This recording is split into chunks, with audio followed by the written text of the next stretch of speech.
Hi everyone, my name is Brittany. Thank you so much for clicking on today's video. Welcome back, or welcome if you're new here. I am so happy that you're here. So today's video is going to be a sit-down video. We're going to talk all about RD2B's, nutrition students, or people who are thinking about possibly becoming a dietitian. I'm hoping that this video is going to kind of just give you guys all the education that you need on how to become a dietitian, some advice that I have. I'm currently entering my senior year for my undergraduate degree in dietetics at San Francisco State University, and I just feel like I know so much about everything. I feel like I can answer most of the questions anybody may have, and I think it's really just important to have a type of video like this that really gives you all of the important knowledge that you'll know, recommendations, all of that. So let's just get started. I have some notes on my computer that I will be looking at throughout this video just to make sure that I touch on everything. So starting off, let's just talk about like basics of becoming a dietitian. So what you'll first need to do is complete a didactic program in dietetics or nutrition, same thing. That basically just means get your undergraduate degree and have a director sign off that you completed that. That's currently what I'm working on. That's probably what anyone watching this video is working on. Yeah, that's the most important part. So then once you'll do that, in January of 2024, you will be needing a master's degree as well for education. If you finish your internship and your undergraduate degree, you can sit down to take the RD exam, but if it's after January of 2024, you will need a master's degree as well. So I graduate in spring of 2023, and by the time I finish my internship, I most likely will need a master's degree, so I'm planning on just completing that. That makes the most sense. So then, like I mentioned, you will need an internship, so you're going to need a 1,200-hour dietetic internship under the supervision of a licensed dietitian. So a lot of schools offer this, some hospitals, some programs. I know WIC has some. Yeah, it's very difficult to get matched. I'll talk more about that later, but yes, you will need to complete an internship. And then you will need to take the RD exam once you're done with all of that to get your license. Yeah, you should be prepared between all of that. And then the last thing you will need once you are actually a dietitian is just continuing education units. I'm not exactly sure like what the amount is, but I think probably 1 or 2 courses per year should be enough.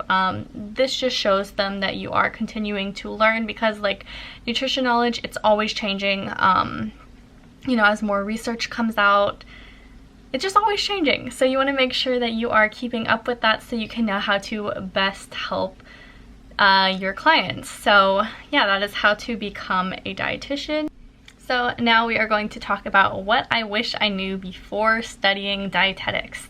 See, there's a lot that I didn't know, and I transferred into the school that I go to now from a community college. I was thinking about doing nursing. I got my health degree, but nursing just, I don't know, I just didn't want to be a nurse. So I always loved fitness, I always loved nutrition, so it made sense for me to go that route instead. But I definitely was not as informed as I thought I would be on dietetics. So what I want to let you guys know before you start the program, maybe it's too late, maybe you're already in it and you know this, or you don't yet, but the internship match rate is around 60%.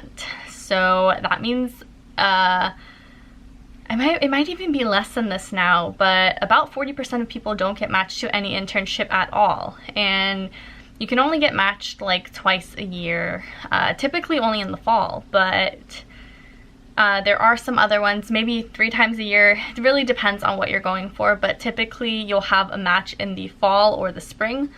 And yeah, like I mentioned, having this internship is required before you can sit down to take the exam to become a dietitian. So if you don't get matched, you might have to wait a long time before you do eventually get matched, which will delay when you can actually become a dietitian, get a job, all of that. So it is very competitive, and like especially if you are paying for your education yourself, like not financial aid, you can just feel kind of stuck because you're probably in a lot of debt, and you might not know what to do after you already got your bachelor's degree. So there are some options if you don't get matched. There are second round matching, which occurs like later on. And then there's also where you can do, they have like online programs, but the problem with this is you have to find your own preceptors. So you might have to spend like 3 months in clinical dietitian, and it's really hard to find your own preceptors unless you are currently working in the field and you have connections in all these different areas of dietetics.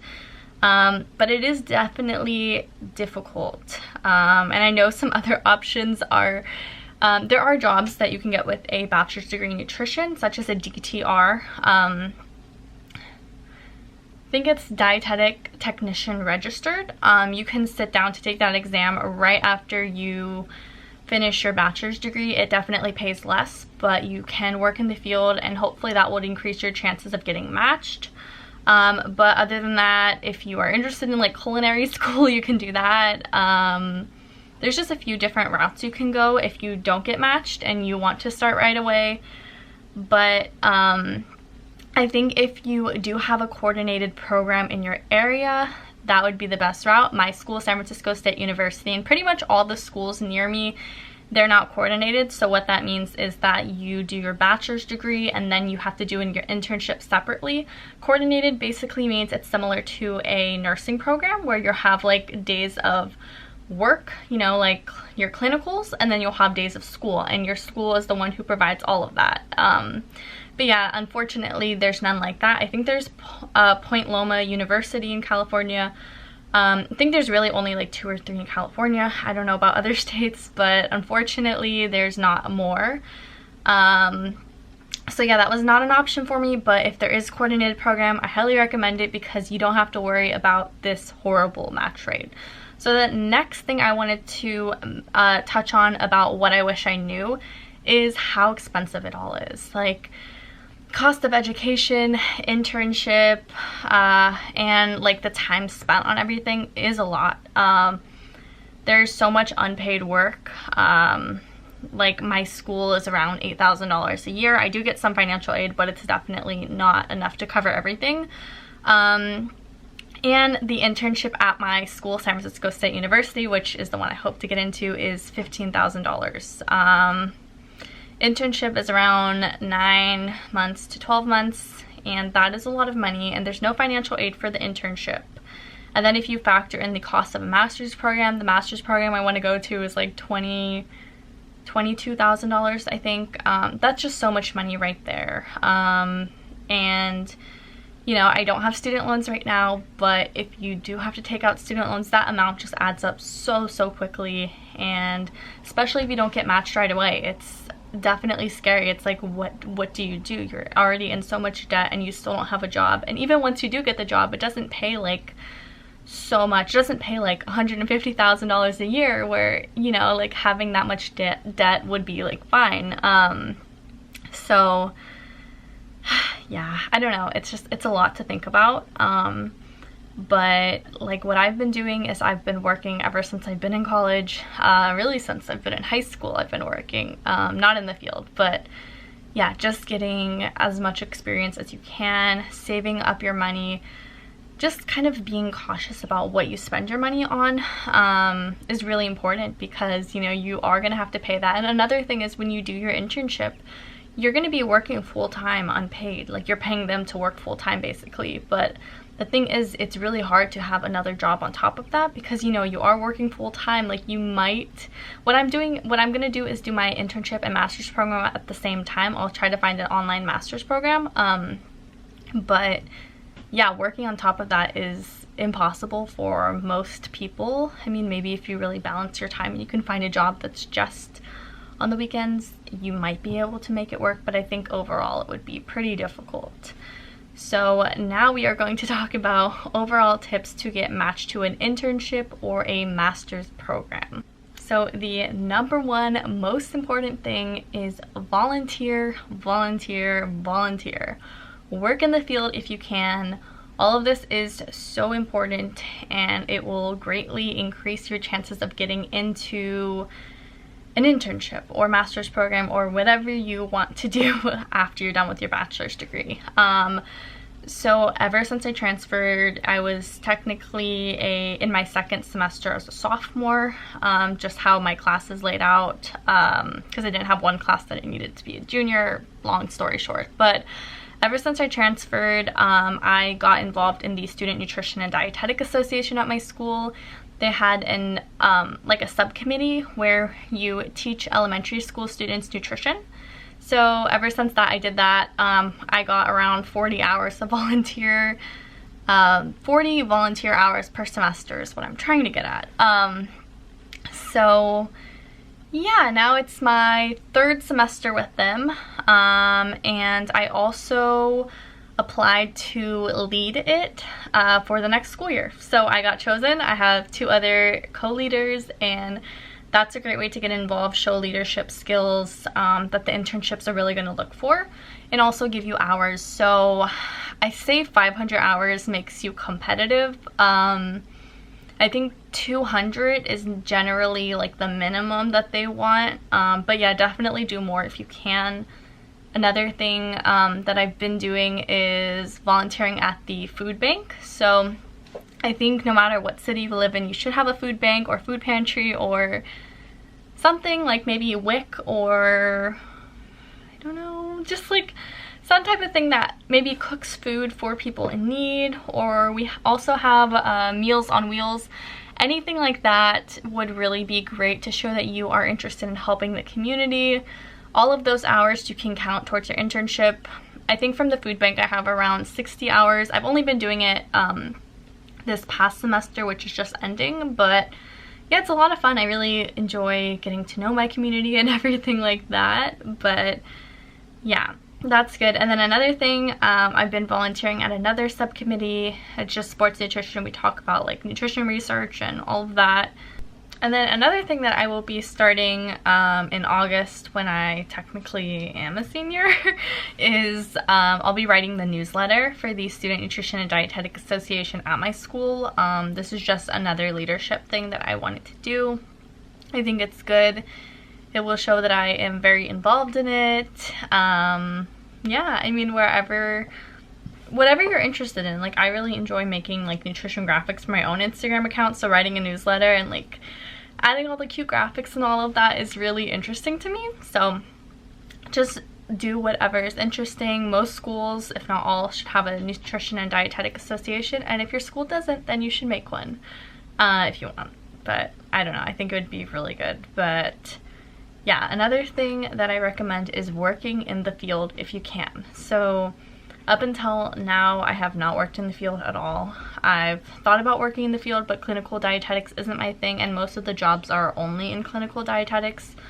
So yeah, I haven't been, but my school hired, we have like a wellness center, and so they were hiring for health educators, just kind of help out with CalFresh, which is like SNAP or EBT. It's basically just like government assistance to help those who are low income purchase food. So I did get hired at my school for that, so I'll be working with CalFresh. And this is just another thing that it gives you, like volunteer or work hours in the field. You build connections, and yeah, it's just good to show that you are interested in this, you are helping others with this. And yeah, and also like in my case, it shows that I'm working with different groups of people. Like most of my experience, I say at the food bank, it's a lot of older people with the thing where we teach kids, you know, it's obviously kids, elementary school. And then this thing is at my school, and we're specifically working with college students, so it just shows that I'm working with different groups of people in different areas of nutrition. So the next thing I want to discuss is make connections in your program and in your community. So how it works at my school is the professors are also dietitians, and they are also some of them. Like our program director is a professor that I had many times. We don't have a lot of professors in the field, so I think that's why. But yeah, just making connections. I think if you have the same professor in different classes, that's definitely helpful for that. But yeah, it's important because they're gonna help you write your recommendation letters. And like, the professor who is in charge of the internship program, I just had a class with her, so it's just good to get to know her like early, or him early, so that by the time you do apply for the internship, they already know you. It's not like, who is this person, and they have to fully get to know you in like a 20-minute long interview. You know, you can get to know them over a period of time. So another thing I would say is to attend every workshop out there. So my school has like an annual dietetic internship workshop where they invite people from other schools to talk, and you can ask them questions. You can get to know the programs a little bit better and see what you're interested in applying to. I think most of them are free. If they're not, it's up to you, because you know the whole program is so expensive. But yeah, just attend all of the ones out there. You get so many helpful resources. You may get some that are free, and sometimes that they have coaches who you can hire to help do interviews, coach you through dikes, whatever. Like we had a few people talking about who had like their own programs to help with interviews and all of that. I think they can be beneficial if you need help with this. I think I'm personally going to hire somebody to help me with interviews for the internships, but I know like the whole program is very expensive, so it's really up to you if you think that this may benefit you. But I know they have some like, the RD route or all access dietetics. Yeah, so it's really up to you if you think these might be beneficial. But yeah, overall the process is very, very, very difficult. I didn't know all of this when I started. I think it is so important to know all of this before you begin this journey. But you know, I hope this was interesting. I hope you learned more. If you have any additional questions, please let me know down in the comments. I would be so happy to answer them if I can, or point you in the right direction if I don't know the exact answer. But yeah, thank you guys so much for watching. If you would like more videos like this, more educational videos, or any other video ideas, please let me know down in the comments, and I will see you guys in my next video very, very soon.